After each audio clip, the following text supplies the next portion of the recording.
When it comes to telling great jokes, men and women are equal opportunity offenders. An offense is the next key in my quest. Because if it's gonna be the greatest joke ever told, it's gotta tick some people off. Preferably billions of them. These toys are all safe. These toys are totally safe. Here, of course they have some strychnine. How do you expect toys to stay together without strychnine? Don't give it to a 2-year-old. It's made by a 2-year-old. You should not give it to a 2-year-old. Now that should offend people. You need new shoes. I want to. Let's work it out. Looking for a good dirty joke? Sure, isn't everybody? Well, why don't you go back and take a look at the Book of Trifling Jests, published in the 15th century by Poggio Bracciolini. Poggio was secretary to 8 different popes, and he fathered 14 children out of wedlock, plus 6 more with his teenage wife. This guy was a dirty joke.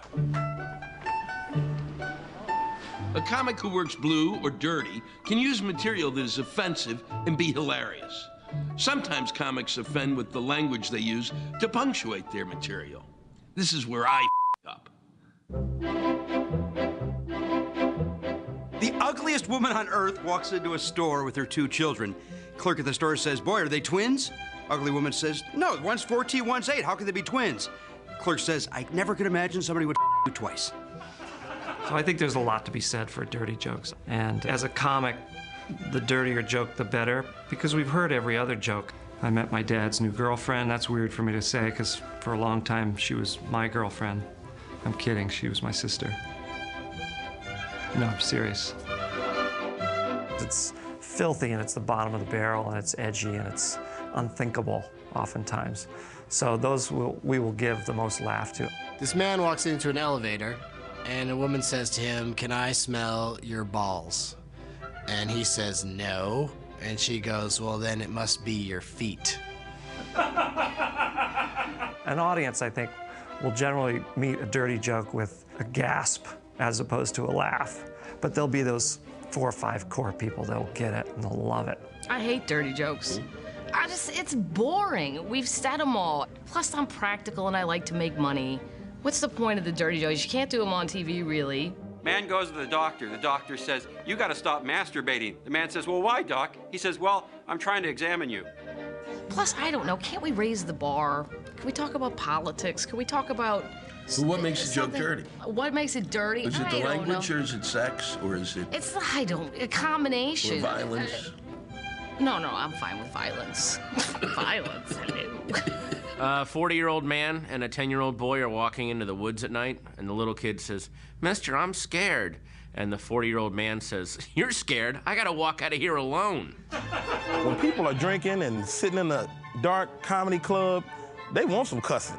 They want to hear about sex. They want to hear about real life. And those are the subjects that are looked at as dirty. But is sex really dirty? You know, I mean, I think sex is the most universal and interesting topic because everyone's thinking about it a lot of the time. And it's funny by dint of that. And there's so much there to talk about. This is great advice, okay? Girls, if you are ever thinking about letting a guy videotape you having sex with him, and I know right now your parents are with you, be like, "I would never," but shut up and listen.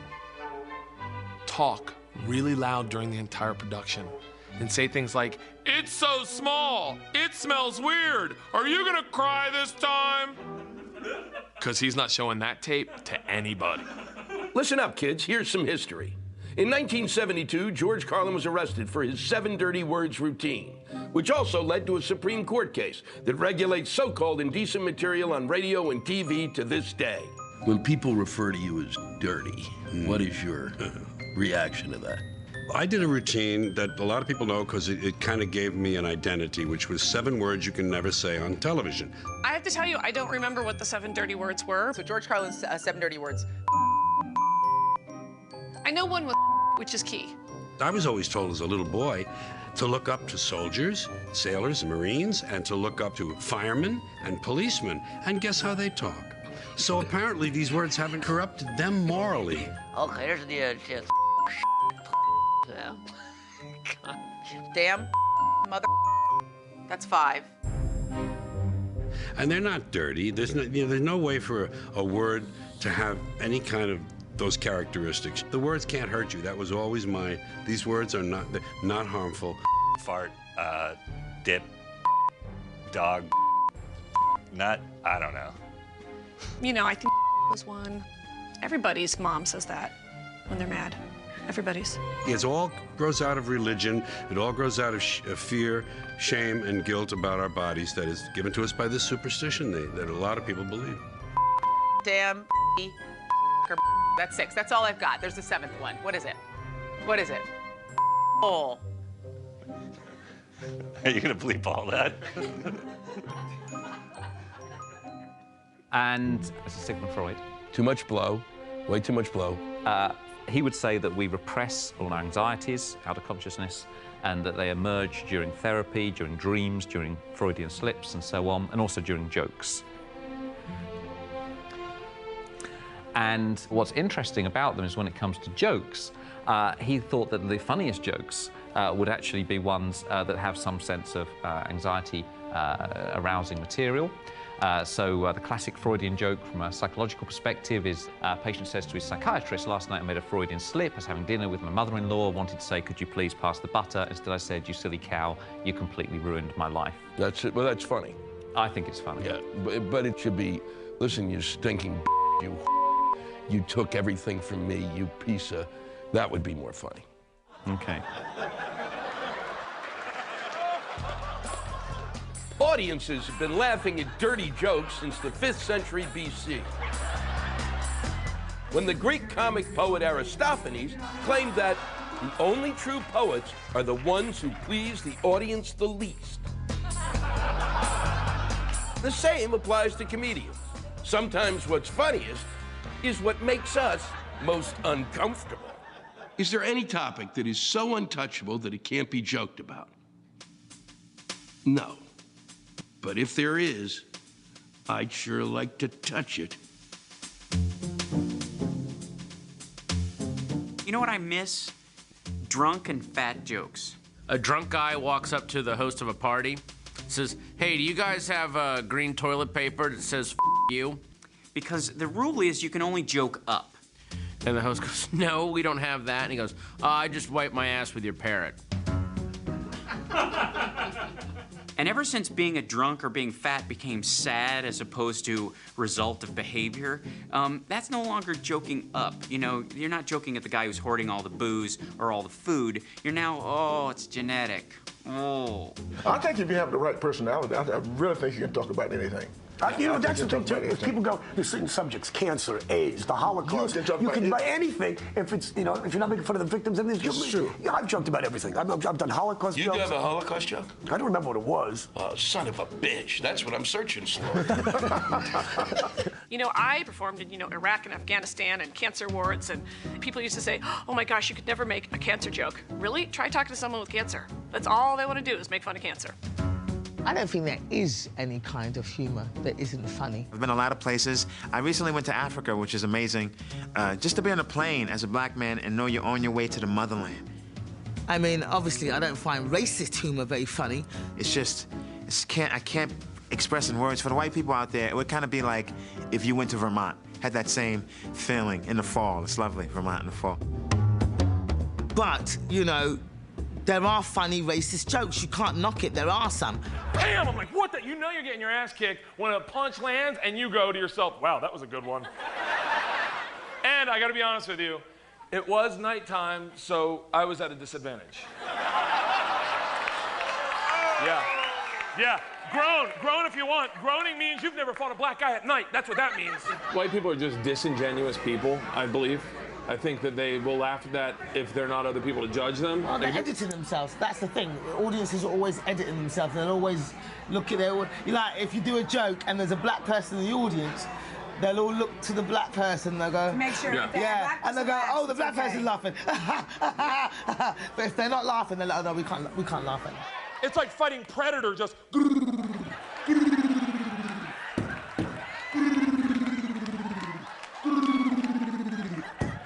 On this glowing orb, woo! Yeah, because you're immediately thinking, hold on, he's talking about a black guy fighting a black guy at night and saying he's at a disadvantage because the black guy is really dark. So immediately you start thinking, oh no, you do not want to go there. But it's so weird. It's because it's nothing racist. It's an actual fact. It is like black people are dark. At night, it is more difficult to see them. You're a dark person. You have to have noticed that. I've never thought about that. Oh, you're kidding me. Okay, so I'm from England. I've always wanted to be cool and ghetto like the rappers on MTV. And I was in New York. I thought I'd try it. I saw a guy standing on a street corner. I went up to him. I said, hey, what's popping, my Negro G-Unit? Yeah, he took my watch. I just ran into Michael Richards recently, and I said to him, I hear you're doing stand-up comedy. Is your act funny? And he goes, well, I think it's funny, but then again, I'm prejudiced. I enjoy taking my comedy right to the edge. I play games on stage like I'll guess all the women in the front row's bra sizes. I'll play Guess the Asian, where I'll tell you what country you're from if you're Asian. Asians, nobody cares. Sometimes I don't care. Somebody's like, you chink? Sure. Kook. You got me. Some towns I'll go to where the Asian jokes are not necessarily their cup of tea. So I'm like, all right, nobody's relating to me on this one, so I'll go off, But I never really get too Asian, or I never used that as a crutch. I never wanted to be like an Asian comic. I just wanted to be me and do my own jokes. The only thing that bugs me when people make fun of me being Asian, stuff they did to me when I was little, and sometimes it still hurts now. Like I'll be in a bar, somebody like, hey, you.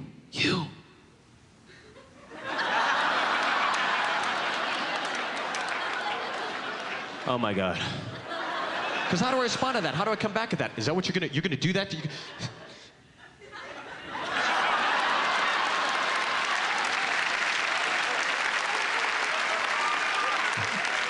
Does that hurt your feelings? I do a joke that I hate to say is still in my act because I think it sets the tone, and people have done versions of this joke. But I remember I've been doing it for a long time, and I write new stuff all the time. But there's one joke pretty much sums it up, that when you make a movie called White Men Can't Jump, but if you make a movie called Black People Can't Seem to Shut the up in a movie theater, okay? And that shut the up. Black people don't laugh at that joke. If they don't, what am I going to do? Go see somebody. They don't laugh at it? No, they do. People get more upset about racial humor. The uptight, white, guilty, liberal people. Right. If I do black jokes, and blacks laughing. Do gay jokes, and gay guys usually laughing. It's uptight white people. In terms of, ethnicity and things and stereotypes, it's kind of, you try and avoid it as much as you can because it's, I think it does create, joking normalizes racism. I don't approve of any kind of racist joke. I approve of all kinds of religious jokes. And I think there's a very, very clear distinction. Sorry, I don't want to offend any Christians watching. You might be watching this thinking if I get hold of that Jimmy Carr, I'm gonna bloody well forgive him. A boy turned 16 years old. He goes to his father. He says, Father, I just got my driver's license. I'd like to use the family car. His daddy was a minister. He said, son, I know you want to use that car, but I think it'd be better if you were to improve your grades first. I also think it'd be better, being that I'm a preacher, if you were to start reading that Bible. I really like that. And number 3, son, you need to get a haircut. 6 months went by. He came back. His dad, I still want to use that family car.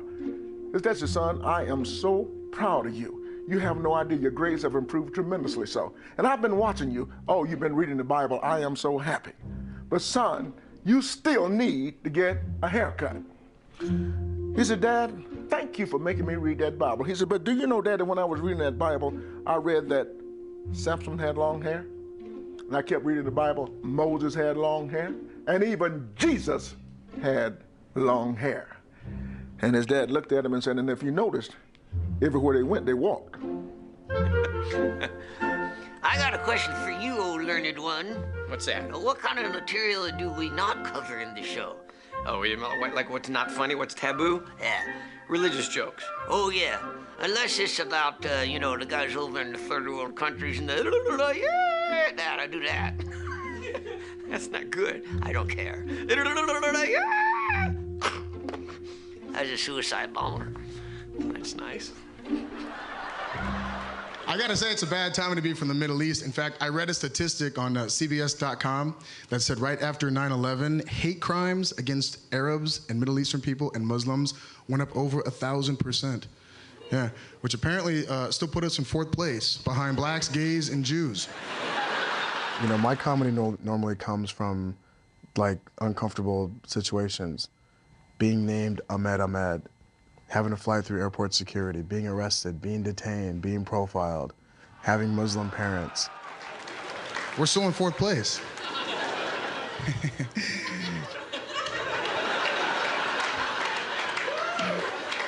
So what do we have to do? I mean... So, did you hear the greatest joke ever told yet? Are you even still watching? Since all topics are fair game for jokes, comedians can kill an audience one night and go down in flames the next. This is another secret to the greatest joke ever told. To become a master joke teller, you have to fail a lot. Oh God, why am I here? I'm not funny. It's learning from tragedy, and tragedy is bombing on stage. Okay. There's nothing like it. Breaking your leg is not like it. Having your head taken off in a car is not like it. Why? When you lose your head in a car accident, you don't get to see the people that seen you have your head taken off. No, you're dead. So you have to have these people walk by you that just seen you tank, and it's horrific. Why is there so much pressure on me right now?